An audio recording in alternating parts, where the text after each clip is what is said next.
So today, we're switching things completely up.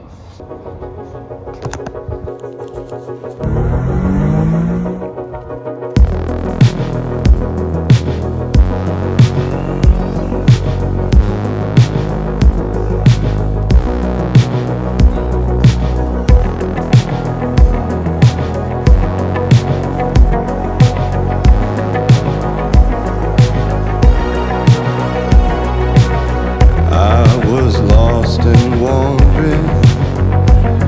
I couldn't see your face.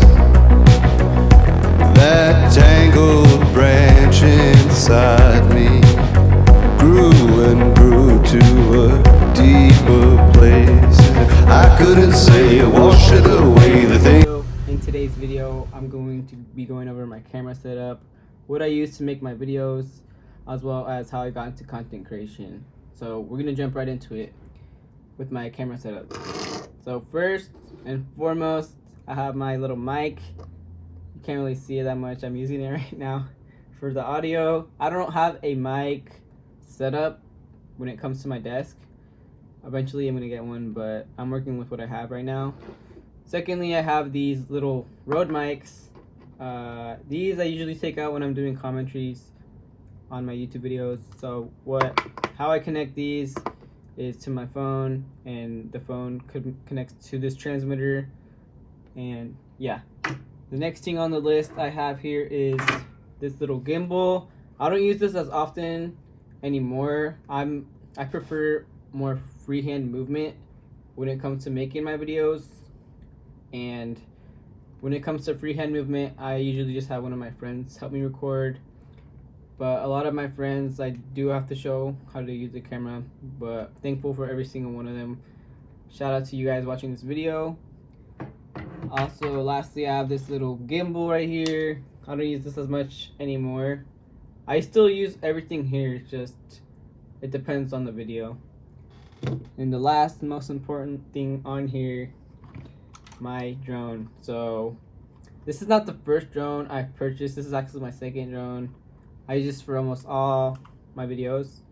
And funny story, so my last drone that I had, I crashed it back when I was living in California, literally on my second day. And since then I've been like traumatized, especially when it comes to flying this, because these are super expensive. But I'm gonna play that video back real quick, show you guys. Yeah, as you can see, I'm trying to pull it in and I just lost signal and it crashed. So I was traumatized. Alright, that's all I have for my camera setup. Moving on to how I got into content creation. So how I got into content creation, we have to go back to my chemo days of 2012, 2015. So at the time of my treatment, my mom introduced me to this creator named Christian Guzman. If you guys don't know who Christian Guzman is, he owns Alphalete, Alphaland. He's a part owner of 3D Energy, and he's a ghost athlete. You guys see Ghost in almost all my videos, and I roll with Ghost because of him. He's the main reason I got into content creation. At the time, I was going through chemo.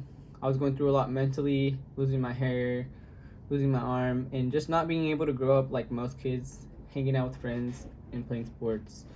His videos really helped me break out of my shell and take on this journey of my own, and I probably wouldn't have started YouTube if it weren't for him. Also, along the lines, I did come across these content creators, Anthony Perchon, Mari GPK, and Trey Gustafson, as well as Andy Morph. Their main reasons I got into short form content and how I was able to, I guess, jump into more self-development, whatever. Anyways, so we're gonna jump into tips for starting content. So the first and most important thing is people are gonna judge you no matter what you do, so might as well do what you want. And then next tip is no one's going to support you until you have something to show for it. So when you start content, do it for yourself. And the questions you want to ask yourself is, why do you want to make content and who are you trying to reach? For me, it was going back to the Christian Guzman. I fell in love with the gym and I just love helping people. So if I'm able to help people and doing something I love, which is making content, then I was all for it. So that's why I started, and my niche is more towards like self development, personal growth, and like gym rats, I guess you can say. And another thing is work with what you have. I forgot the part where I use my camera. The camera I use is my iPhone, and I use my iPhone for all my videos. You guys don't need an expensive camera to make videos. Eventually, I'm gonna switch to one, but I would say just learn how to record on the phone before you go out and spend $1,000, $2,000 on a camera and not know how to use it. So, if you guys have the money, then go for it. But if you guys don't know how to like record basic stuff, then I'd say start with your phone. Work with what you have, and you'll learn along the way. And the last and most important tip for mostly everybody is just starting. Starting is the hardest part. You'll learn as you go and have fun with it. Eventually, you'll fall in love with the process. I did, and I love making content. And at the end of the day, these videos are for you guys. And if you guys are able to take away from these videos, then I know I'm doing my job right. But that's all I have for you guys in today's video. It's a little short one, but I'll see you guys next week.